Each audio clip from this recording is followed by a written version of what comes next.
Buenos días, buenas tardes, buenas noches, bienvenidas al podcast distópico, el resumen semanal de noticias que habitualmente ofrecemos en Revista Distopía. Anteúltimo podcast del año además, porque el lunes que viene es el último lunes del año, así que vamos a estar despidiendo el 2025 de abducciones noticiosas y como ya te había contado, seguimos en el verano. Seguramente habrá alguna semana con alguna excepción, pero seguimos todo el verano con el podcast, también con el newsletter y material viene habiendo. Realmente esta semana de repente tuvimos muchas noticias legislativas porque debutó la nueva conformación del Congreso de la Nación, una conformación que en números es más favorable al gobierno, pero a pesar de eso tuvo algunos impedimentos. La Libertad Avanza para sancionar todo lo que quería, yo creo que por inexperiencia. También se postergó la reforma laboral, quedó para febrero ahora. Yo creo que eso tiene que ver con que diciembre y Argentina tienen un vínculo complicado. Empezó a haber movilización, empezó a haber mucha resistencia a ese proyecto. Así que me parece que con un buen termómetro el gobierno nacional decidió postergar esa reforma laboral.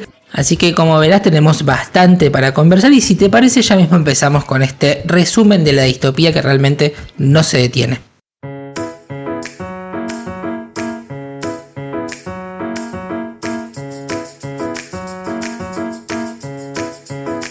Bien, ahora sí nos metemos de lleno con las noticias y como te decía, la cuestión del Congreso, los asuntos legislativos han sido lo más saliente esta semana porque estaba previsto tratar la reforma laboral. El gobierno en tiempo récord quería darle media sanción a este proyecto de modificación de las reglas laborales en Argentina regresiva, como hemos hablado anteriormente, y también pretendía darle media sanción al presupuesto 2026. Está la Libertad Avanza estrenando su nueva configuración. Es actualmente la primera minoría en la Cámara de Diputados, es decir, es la fuerza que más cantidad de diputados tiene, pero eso no le alcanzó para hacer todo lo que quería. Respecto a la reforma laboral, en principio quedó postergada, cambiaron los planes, el gobierno tuvo dictamen de su proyecto, pero no se va a discutir en el recinto antes de fin de año, como se había anunciado hace algunos días. Patricia Bullrich había dicho que esto iba a ser medio palo y a la bolsa, y la verdad que esto no va a ser así, sino que pasó al 10 de febrero, siempre como parte de un llamado a sesiones extraordinarias, otro llamado, porque actualmente estamos con extraordinarias hasta el 31 de diciembre, y si uno tiene que pensar por qué pasó esto, yo creo que tiene que ver el factor diciembre, ¿no? Sabemos que Argentina y diciembre tienen un vínculo pesado, ¿no? En el 2001 hubo un diciembre complicadísimo, claro está. En el 2017 la reforma laboral anterior, la de Macri, también se votó un diciembre y fue el día de los famosos piedrazos, el gordo del mortero y todas esas cosas que quedaron inmortalizadas y que muchos dicen marcó el inicio de la pérdida de legitimidad del gobierno de Mauricio Macri. Entonces mi sensación es que con buen termómetro el gobierno de la Libertad Avanza, el gobierno libertario, decide postergar la reforma laboral hasta febrero. Ese día de hecho había movilización, ¿no? Había movilización de la CGT, estaban también los jubilados y las jubiladas marchando, estaba el colectivo de discapacidad, ¿no? Es algo que surgió a partir de este gobierno, porque siempre hubo reclamos vinculados con las personas con discapacidad, pero este gobierno logró que todos esos reclamos se aglutinen en un mismo colectivo que es federal y que además es muy homogéneo. Entonces, con la movilización y con la resistencia, en principio yo creo que les respiró de cerca el 2017 y el tema de diciembre y decidieron postergar el proyecto. Por otro lado, si somos más específicos, veníamos hablando también del presupuesto y la verdad es que con el tema presupuesto el gobierno vio peligrar su mayoría, porque si bien se consiguió media sanción para el cálculo de recursos y gastos del 2026 en una sesión que fue maratónica, que terminó en la madrugada, que estuvo llena de ardides también por parte del gobierno nacional, que prefirió votar en capítulos y no en específico, y de esa manera ocultar que había ajustes en discapacidad, la asignación por hijo, que se derogaban las leyes de financiamiento universitario, de emergencia pediátrica y demás. Bueno, obviamente estas trampitas legislativas no le gustaron demasiado a la oposición y pasó algo muy llamativo, que es que hubo media sanción, ¿no? El gobierno probablemente vaya a tener su presupuesto y es el primero del gobierno de Javier Milei. Pero hay un capítulo que no se aprobó, ¿no? El famoso capítulo 11 que implicaba justamente la derogación del financiamiento universitario, de la emergencia en discapacidad, la eliminación de subsidios mayores de energía para la zona fría, ¿no? Zona que afecta directamente al sudoeste bonaerense, por ejemplo, la deuda por coparticipación a Ciudad de Buenos Aires, el aumento de fondos al Poder Judicial. Bueno, todo esto se cayó y aunque la mayoría fue aprobado, fue un oxígeno para la oposición, una oposición que termina el año en una crisis bastante llamativa, ¿no? Bastante grande, y muestra de esta manera, bueno, que se puede poner de pie, ¿no? Que se puede oponer a cosas y que puede lograr resultados. Es poquito realmente, vemos a Milei pateando todavía sin arquero, ¿no? No es que haya un arco de contención opositor demasiado robusto, está realmente jugando solo el gobierno, y yo creo que por su inexperiencia entran menos cosas de las que están entrando, que de todos modos también son un montón, ¿no? Pero volviendo al presupuesto, ahora pasa este proyecto al Senado. Si ocurre lo mismo, habría sanción, sería el primer presupuesto del gobierno de Milei. El texto oficial proyecta para el año que viene una inflación del 10% anual. Este año cierra en cerca del 30%. Creo que tiene un éxito. Ahí el gobierno, aunque no terminó la inflación, volvimos al 30%, del cual habíamos partido ya lejos y hace tiempo. Proyecta también un crecimiento económico del 5%. Y por supuesto también hay ajustes en este proyecto. Tengo un audio para mostrarles de algo muy llamativo que pasó en esta sesión. Pasaron muchas cosas llamativas, obviamente por el tema de lo rápido que va todo, no vale la pena que escuchemos demasiados audios de la sesión, pero sí me gustó de un diputado libertario, Lisandro Almirón, porque él empezó a agradecer o a valorar ciertas obras públicas y a decir que tienen que ver con el proyecto de presupuesto de Milei, pero en realidad lo que estaba leyendo era el contraproyecto de presupuesto que había presentado el peronismo, es decir, él elogió obras que no proyectaba su presupuesto, sino el proyecto peronista. A un presupuesto donde no puedo dejar de agradecer como correntino obras de infraestructura importantes que están plasmadas en este presupuesto. Quiero agradecer en nombre de todos los correntinos y chaqueños la incorporación en el artículo 27 del puente Chaco Corrientes. Don Martínez. Sí, gracias, presidente, gracias, diputado Yedlin. No es ningún tipo de chicana, pero recién lo que se leyó por parte del diputado de la Libertad Avanza por la provincia de Corrientes fue respecto al puente Chaco Corrientes, que mencionó que está incluido en el presupuesto en el artículo 27. Ese es nuestro dictamen, está incluido en nuestro dictamen, el dictamen de Unión por la Patria. Y las obras que enumeró y que leyó taxativamente una detrás de otra, incluidas en una lista anexa que nosotros presentamos al artículo 26, que se llama Infraestructura Federal. Bueno, realmente es una vergüenza que esto pase, porque este diputado después votó a favor de algo contrario a lo que había elogiado. Es realmente frustrante que estemos ante esta calidad de legisladores. Bien, siguiendo con el asunto del Congreso, hubo otra cuestión que también llamó mucho la atención en esta sesión, que tiene que ver con la Auditoría General de la Nación, que es un órgano de control, un órgano contrapoder que audita y que busca la transparencia y que tiene diferentes bancas ocupadas por representación legislativa, es decir, hay bancas por el oficialismo y también por la oposición en representación de los diputados. Cerca de las 3 de la mañana de esta sesión que estoy tratando de resumir, hubo una polémica porque una diputada libertaria, Mónica Almada, un diputado peronista, Juan Forlón, y una aliada del gobierno salteño, Pamela Caletti, juraron como representantes. Y como verás, estamos nombrando a una diputada libertaria, a un diputado peronista y a un diputado aliado de las provincias, ¿no? ¿Quién quedó afuera? El PRO. Y el PRO denunció un complot entre Unión por la Patria y la Libertad Avanza. De hecho, Cristian Ritondo, el más violeta de los diputados del PRO, salió muy enojado de la sesión, habló de falta de códigos, dijo que va a ir a la justicia por las condiciones en las que se aprobaron estas designaciones y por otro lado, ya yendo a mis comentarios en particular, vemos que cuando tienen que ponerse de acuerdo por cargos, la Libertad Avanza y el kirchnerismo lo hacen sin ningún problema. Si tenemos que hablar también del saldo de esta sesión en términos políticos, bueno, vemos también que además de caérsele una parte relevante del presupuesto al gobierno de Milei, también le empieza a crujir la relación de alianzas, ¿no? Porque el PRO se enoja en esta sesión y los libertarios los cuentan como aliados, así que también tenemos que mencionarlo. Acerca de este presupuesto, que está aprobado con algunas cuestiones que no les gustan al gobierno, Javier Milei dijo que no lo va a vetar, dijo no voy a vetar el presupuesto, vamos a acomodar las partidas, dijo que el superávit primario va a cubrir por lo menos el pago de intereses o más, y se preguntó cuánto hacía que no veíamos esta actividad del Congreso, y no sé a qué se refiere realmente, porque el Congreso este año que estamos cerrando realmente estuvo muy activo, ¿no? De hecho aprobó, por ejemplo, 4 veces la emergencia en pediatría y el financiamiento universitario parlamentario 4 veces vetó esta ley Milei, o 3 veces la vetó, mejor dicho, y en la cuarta dijo que no la iba a aplicar, así que quizás a no le gusta cómo, pero evidentemente en este año que pasó el Congreso activo estuvo. Bien, 2 noticias breves antes del pequeño corte que habitualmente hacemos más o menos a la mitad. Primero, una noticia sobre Cristina Fernández de Kirchner, porque la expresidenta tuvo que ser operada de urgencia por un cuadro de apendicitis. Esto pasó el sábado a última hora, por lo menos lo supimos a última hora. Recordemos que ella está en prisión domiciliaria en su departamento en la ciudad de Buenos Aires, en San José 1111, y desde allí debió ser trasladada a un hospital donde tuvo que ser operada.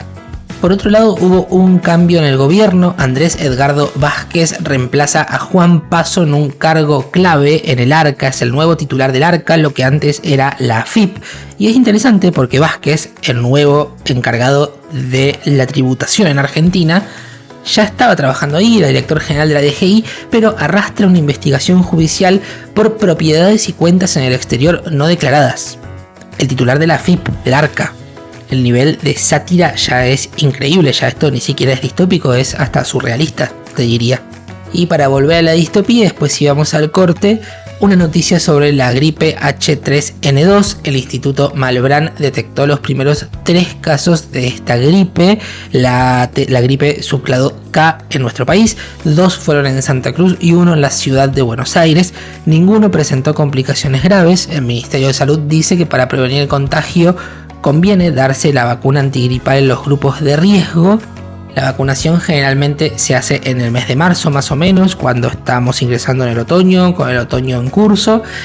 Así que para personas que quizás puedan necesitar antes esta vacunación, la recomendación obviamente es consultarlo con el especialista, pero hay casos de esta gripe en nuestro país. Recordemos que esta variante está asociada a una mayor transmisibilidad, pero por lo que parece hasta el momento no hay mayor gravedad respecto a otros virus de influenza, pero sí se contagia bastante más rápido. Bien, dicho esto, ahora sí vamos con el pequeño corte que habitualmente hacemos en la producción noticiosa, en el podcast distópico, que no es lo único que hacemos en esta revista. También tenemos un newsletter que sale cada 15 días, te tenés que suscribir, es gratuito. Ahí hablamos en detalle de algún tema que esté sonando o que salga de agenda también, pero nos damos la licencia de hablar con más tranquilidad. También publicamos reels todas las semanas, generalmente tomando la noticia distópica de este podcast. Esos reels los realiza y los edita Evelyn, a quien le mando un beso grande. Hacemos también entrevistas audiovisuales, van a volver y muy pronto las entrevistas audiovisuales. Tenemos también una página, revistadistopia.wixsite.com/distopía, cuya interfaz está renovada desde hace un par de días. Todo esto lo hacemos con una perspectiva muy particular, lo habrás notado, es una voz muy libre de todo tipo de intereses, la que tratamos de sostener, y por otro lado un punto de vista acerca de la distopía presente que yo creo que tan explícito y tan claro como lo ofrecemos nosotros no lo encontrás en cualquier lugar, y eso tiene que ver con que nuestro principal sostén, o nuestro único sostén diría, es la comunidad distópica, es decir, las personas que nos escuchan, que nos leen, que nos ven, interactúan con nosotros, porque el hecho de que seamos un medio que no es grande también nos permite conocer e interactuar. A mí eso además personalmente me gusta bastante, así que te invito, si te parece importante esto que hacemos, si coincidís con nuestro punto de vista, si te resulta relevante, ¿no?, que voces como la nuestra exista en este tiempo de algoritmia, bueno, a que nos ayudes a seguir existiendo, y podés hacerlo con aportes económicos, no podés aportarnos por única vez, podés suscribirte para aportar todos los meses, una suma la que sea, nada es mucho y nada es poco. En redes vas a encontrar los enlaces y también nuestra página para poder hacer tu aporte, y en el caso de que no puedas o no quieras hacer un aporte económico,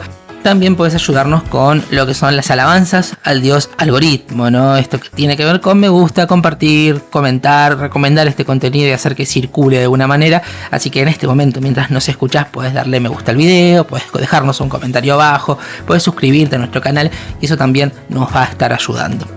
Bien, dicho esto, vamos ahora con la noticia distópica de esta semana, que para variar tiene que ver con Javier Milei, pero en este caso con algo que para mí tiene como un trasfondo muy certero en lo que dice. Obviamente yo hago una interpretación totalmente adversa a la que él hace, pero Milei en el audio que vamos a escuchar explica cómo cree él que se dio el fenómeno de su ascenso al poder. Usa como elemento divisor la pandemia, algo que yo también hago en mis análisis acerca de la situación contemporánea. Habla también de qué le pasó al peronismo con la pandemia, y me parece que tiene un buen punto. Yo después no comparto a las conclusiones a las que llega, pero sí comparto el esqueleto de su interpretación. Vamos a escucharlo. La llegada de la pandemia lo que hizo, digamos, lo llevó al paroxismo de poder. Y obviamente que fueron corruptos cómplices de todas las aberraciones que eran ciudadanos esenciales. Exactamente. Y eso, y además tenían otras ventajas. Entonces, ¿qué es lo que pasa? En ese, no nos olvidemos, digamos, o sea, todos los diarios, quédate en casa, todo, ¿no? Sí. Señalaban a la gente mientras ellos salían, hacían lo que querían. Les hacían la propaganda. Exactamente. Entonces, ¿qué es lo que pasó? La gente, digamos, se retobó, descubrió el valor de la libertad y las redes sociales fueron el canal por el cual la gente se empezó a expresar, y así como subieron las redes sociales, se desplomó, digamos, los medios tradicionales. Entonces, por eso odian tanto a todas estas expresiones, digamos, de libertad, ¿no? De libertad. Bien, es muy interesante, ¿no?, este parteaguas que evidentemente representa la pandemia. Me imagino que para toda la civilización, pero particularmente para la sociedad argentina, coinciden que la gestión política de la pandemia llevó a un avance del capitalismo que evidentemente se volvió más acelerado, pero también bastante más voraz, y encontró en la furia de la gente, así como pasó en Argentina, me imagino que en todos lados, un buen canal para vehiculizarse. Y así es que vemos ahora ganar gobiernos de este tipo. Yo creo que Milei entiende esa emocionalidad, tiene además un viento de poder que favorece esas interpretaciones, promueve una visión del mundo muy ligada a la forma de poder que se impuso a partir de la pandemia, y así es que logra ganar y sostenerse en el poder, porque lo otro queda sumamente deslegitimado y desmembrado. No es casual que su fuerza se llame La Libertad Avanza, no es casual que la palabra libertad sea la expresión de este tipo de gobiernos. Creo que existe una utilización bastante cínica de la palabra libertad, porque ellos entienden como libertad de mercado, y todos sabemos que el mercado no resuelve todos los problemas de una sociedad. Eso está sumamente comprobado y creo que vamos camino a volver a probarlo de la peor de las maneras. Pero sí me pareció muy interesante cómo Javier Milei marca claramente el inicio de la distopía. Yo lo comparto nada más con una interpretación en contrario, y me pareció que este pequeño clip en el stream del Gordo Dan, nada menos, también bastante distópico, bien podía ser una noticia distópica de esta semana, y estamos abiertos a conversarlo. Así que si quieren opinar acá abajo, si quieren mandarme un mensaje, podemos charlarlo, pero a mí me pareció muy elocuente y muy interesante este fragmento de Javier Milei explicando su ascenso al poder, qué pasó con la gente y también qué pasó con la oposición. Bien, ahora sí volvemos a la información propiamente dicha y vamos a Vaca Muerta. Hace bastante que no comparto los reportes del Observatorio de Sismicidad Inducida, y la verdad es que en estos días se difundió uno que me resultó muy llamativo. Este observatorio, recordemos, mide la incidencia de temblores a partir de que hay fracking en Vaca Muerta y en la zona. Hay temblores que antes no se producían, y este grupo, integrado por geógrafos, los va relevando y va difundiendo información al respecto. Por estos días, entre el 11 y el 16 de diciembre, hubo 5 sismos a 40 kilómetros de Rincón de los Sauces. El primero fue el jueves 11 a las 7:23. Detalla el observatorio las características de este sismo, y el quinto ocurrió a las 13:23 del 16 de diciembre, y estos 5 eventos, dice el observatorio, están asociados a las operaciones de fractura hidráulica de fracking que Chevron Argentina se encuentra haciendo en el área de El Trapial durante este mes.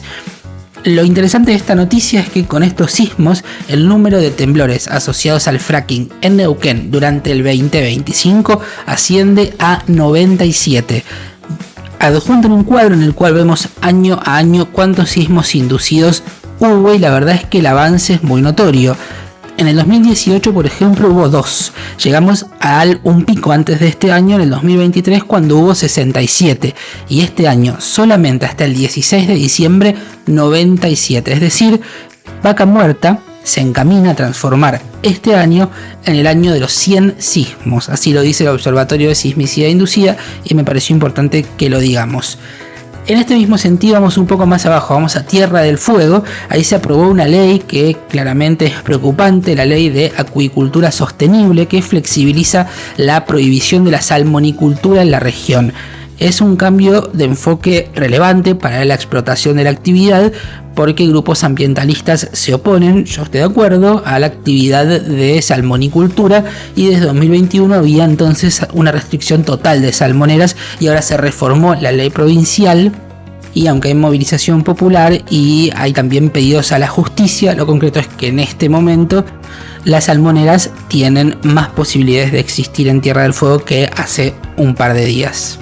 Noticias económicas, ingresos. En el tercer trimestre de 2025 el ingreso promedio per cápita familiar fue de 634.451 pesos, entre quienes percibieron ingresos, que fueron el 62.8% de la población de la encuesta permanente de hogares. El promedio fue 993.771 pesos. Mejoró el coeficiente de Gini, un coeficiente que marca la distribución del ingreso, la igualdad. Es un índice que va del 0 al 1, mientras más se acerca al 0, mejores condiciones de igualdad hay, y ahora está en 0,431 y marcó su valor más bajo en el tercer trimestre desde 2022. Creo que hay cosas pasando con la registración, ¿no? Porque, por ejemplo, en estos mismos datos podemos ver que la población ocupada bajo condiciones de informalidad tuvo un ingreso medio por su ocupación principal 57% menor al de sus pares en condiciones formales. Entonces yo lo que empiezo a ver es que hay ciertas muestras que no son del todo representativas de lo que está pasando. Hablemos de consumo. En noviembre volvió a frenarse el consumo masivo, según la consultora Sentia, que lo mide todos los meses. La baja no es pronunciada, fue de un 0.1%, pero estamos hablando de estancamiento y tendencia mínima, pero caída en definitiva. De todos modos, la mayor caída fue en supermercados y autoservicios, y esto sí es un dato, y en farmacias. Que creció el comercio online, creció un 13.2%, y sobre esto habló Milei porque él dice que el consumo está que explota y que lo que hay un cambio de tendencia en las conductas de las personas que ahora compran por internet, y que todo lo anterior es falso y que él tiene razón en que el consumo está en su mejor momento. Vamos a escuchar. ¿Cómo lo explica? Porque por un lado la gente dice, bueno, hay restricción del consumo, se consume cada vez menos. A ver, se consume cada vez menos y estamos en máximos históricos de consumo. Es el máximo de los últimos 8 años. ¿Usted prefiere decir que está cambiando la matriz del consumo? Está cambiando la forma en la cual consumen las personas. Que hoy se pagan tarifas y lo pagan, se endeudan en algunos casos. No, pero a ver. Y electrodomésticos están un poco más baratos. De vuelta, la forma en la cual se financia, ustedes... No, que no confunda. Claro, no nos confundamos. Diga que yo estoy confundido, no hay problema. Pero de vuelta, si van a seguir haciendo los análisis sobre canales de venta que fueron modificándose, a ver, ¿por qué no se fijan, digamos, cómo evoluciona el comercio digital? ¿Por qué no miran los balances de Mercado Libre a ver cómo está funcionando el consumo? Entonces, me parece que es no entender que la economía ha cambiado, la forma en la cual las personas consumen cambiaron, y que algunos indicadores que se usaban ahora dejaron de ser relevantes y juegan otros indicadores. Ok. Bien, que entrevistaba a Luis Majul en esas entrevistas que son realmente inquietantes. Una vez más, creo que puede ser que haya un registro con indicadores que han ido cambiando, y creo que eso lo vemos, por ejemplo, en la cuestión del trabajo. Yo no la veo tan claramente en el tema del consumo, pero sí en el tema del trabajo. En este sentido, el INDEC dice que la tasa de empleo se ubicó en el tercer trimestre en 45.4% y que la desocupación fue de 6.6% y que subió el empleo informal. Es decir, que hubo menos desempleo que en el segundo trimestre y un poco más de empleo. En la comparación interanual, el desempleo es también menor. Pero si vemos otros informes, como por ejemplo uno de la consultora CMLIA en base a datos oficiales, vemos que también creció mucho la morosidad en los préstamos bancarios otorgados a personas, no a empresas, que alcanzó al 10.1% de la cartera, y es el nivel más alto de una década, con atrasos de pago de sus cuotas mayores a 30 días. También Daniel Steingart de Fundar, un organismo que también trabaja con datos, habla de que el empleo está cayendo, y no solamente en los sectores industriales, sino también en los que le va mejor, como por ejemplo petróleo y minería. Observa cifras oficiales y plantea que hoy hay cerca de 87.500 empleos formales contra los 94.600 que tenían estos sectores en noviembre del 2023. Misma situación con la industria manufacturera. Por ejemplo, en octubre la industria usó el 61% de la capacidad instalada, pero el sector de productos textiles usó el 32.5%. Esto es realmente dramático, ¿no? Estamos hablando de un sector como es el textil que usó el 32.5%, un tercio de su capacidad de producir. Entonces sí es cierto que tenemos que soslayar algunos números y que leerlos más finamente. Otra noticia económica: el Banco Central anunció que las bandas de flotación del dólar se actualizarán por inflación mensual desde enero, así que vamos a ver seguramente una suba del tipo de cambio. Por otro lado, una noticia que fue muy llamativa por estos días porque se conoció que en menos de una semana 3 integrantes del ejército y 1 de gendarmería se suicidaron, o por lo menos esa es la principal hipótesis que manejan el Poder Judicial y el Gobierno de la Nación. Hubo uno de los casos que fue el más resonante por las consecuencias que pudo haber traído para el país, porque fue el del soldado Rodrigo Gómez, que pasó el martes pasado en una garita interna de la Quinta de Olivos, nada menos, es decir, a muy pocos metros de donde estaba el propio presidente, donde estaba Javier Milei. Estos episodios evidentemente dejaron de ser aislados y traen algunas cuestiones acerca, por ejemplo, de cuánto cobran las personas que cumplen estas tareas. Sabemos que yo no soy fanático de la gendarmería ni del ejército, pero una cosa no anula a la otra, por supuesto. Bien, última noticia: están exigiendo la aparición con vida de Delicia Mamani, una joven de 26 años de Córdoba, de un lugar que se llama Malagueño. Ella desapareció hace 3 semanas, se desconoce desde entonces su paradero. Desde el 21 de noviembre se sospecha que podría ser víctima de una red de trata. Docentes y compañeras de esta chica, que es docente de una escuela, de la Escuela Normal Superior Alejandro Carbó, junto a organizaciones sociales, marcharon en Córdoba. Dicen que nadie les está prestando demasiada atención. Además marcharon en cercanías al Consulado del Estado Plurinacional de Bolivia. Por supuesto que uno ve sesgos de género y de nacionalidad en este caso, así que me pareció importante decirlo. Hay para hoy lunes 22 a las 6:30 de la tarde, convocada otra marcha en la Plaza Colón. Esta concentración, por supuesto, la consigna es la pronta aparición de Delicia Mamani. Bien, dicho esto, hemos llegado al final del podcast distópico de esta semana. Si llegaste hasta aquí, te agradezco mucho. Mi nombre es Lautaro Peñaflor Zangara y nos estaremos volviendo a encontrar el próximo lunes para una nueva abducción noticiosa de Revista Distopía.